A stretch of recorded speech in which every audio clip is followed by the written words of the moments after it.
We're going to talk about if the new Softail Lowrider S is in fact the modern day FXR. Let's check it out.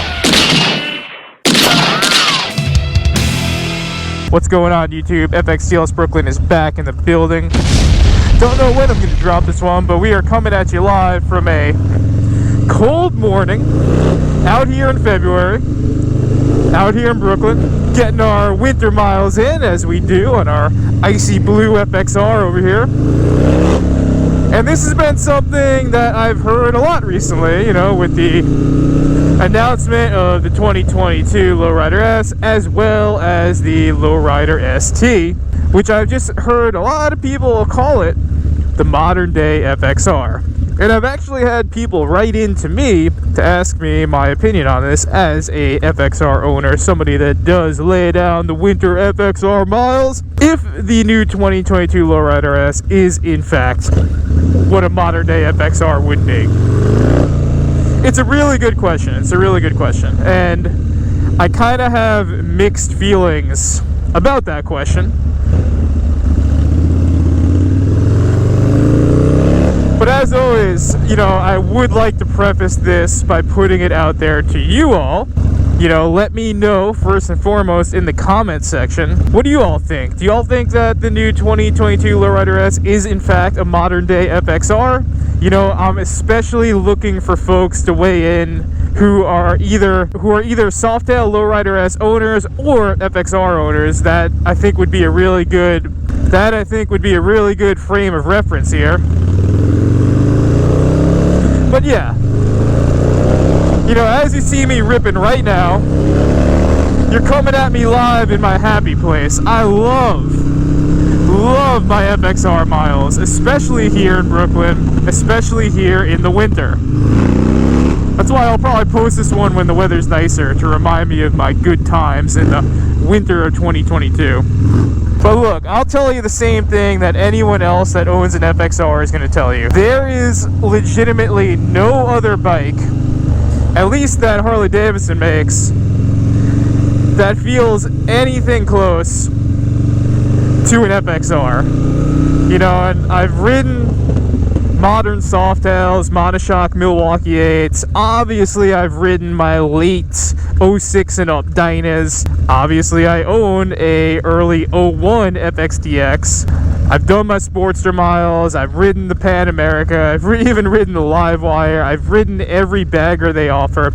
And I'll tell you, within the Harley Davidson lineup, there is nothing that feels anything close to this bike. Just in terms of the bike in general, but then the biggest part is the handling. And what anyone's going to tell you about an FXR is the handling, the way it corners, it's just so tight. And that makes sense. You know, it comes down to, if you look at the frame,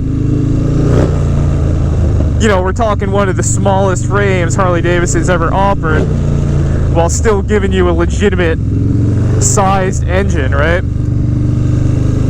80 cubic inches, baby, cammed up. That's all you need. So my initial response is no.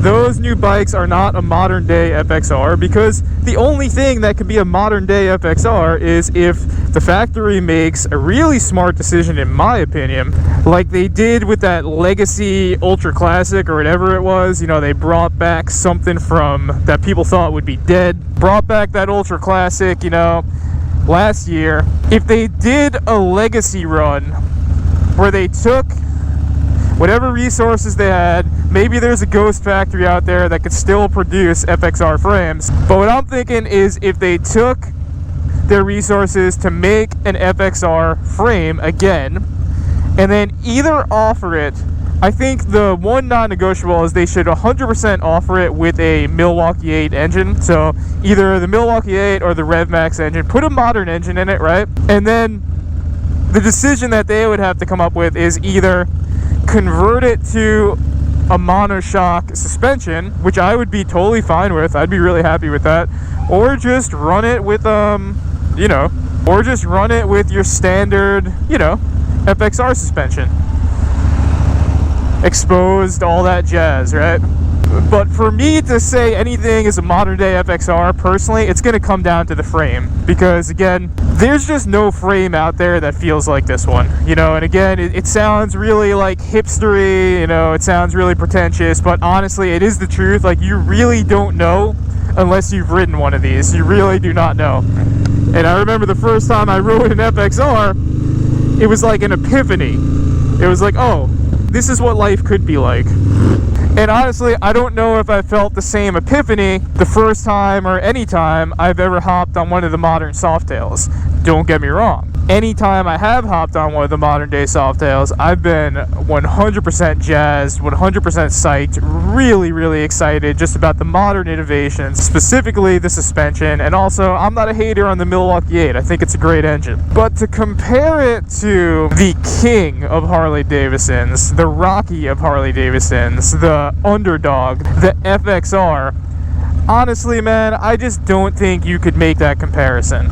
But what I will entertain, you know, what I will entertain is those new 2022 Lowrider S's. That's 100% your best handling and lightest frame with your biggest engine. So in what an FXR could be and what an FXR was, I think the new Softails are achieving that idea.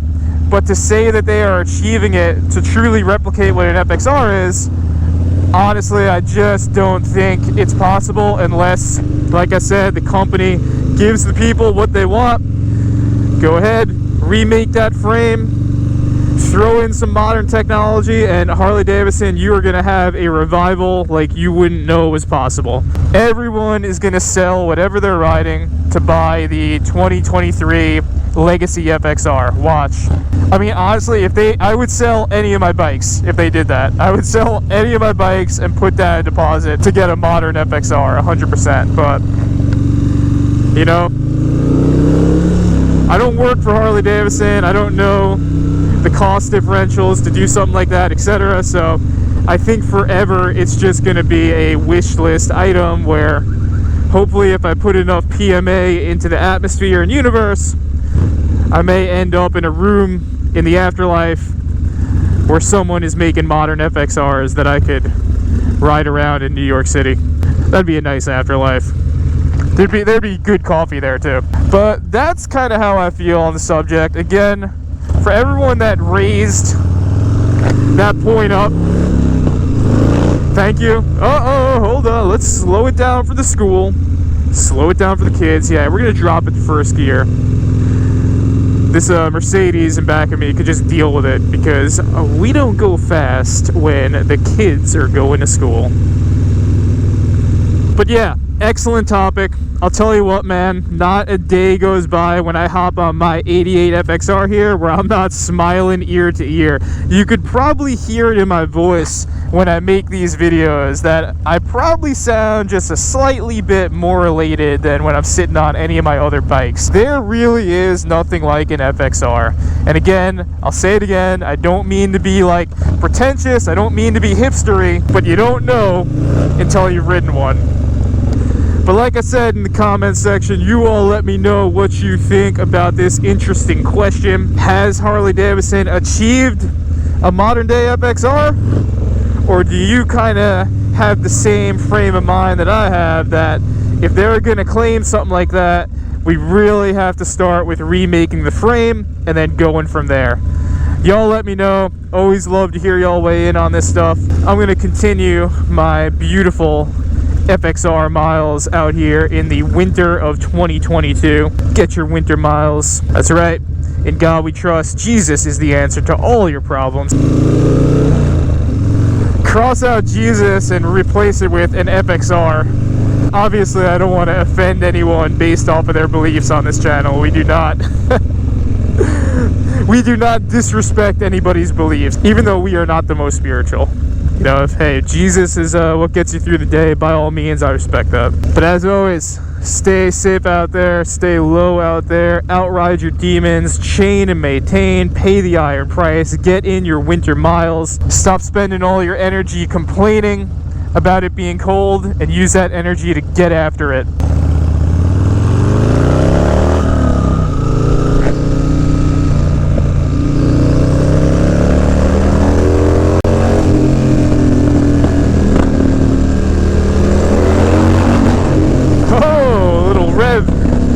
maxing out the revs there. And on that, FXTLS Brooklyn is out.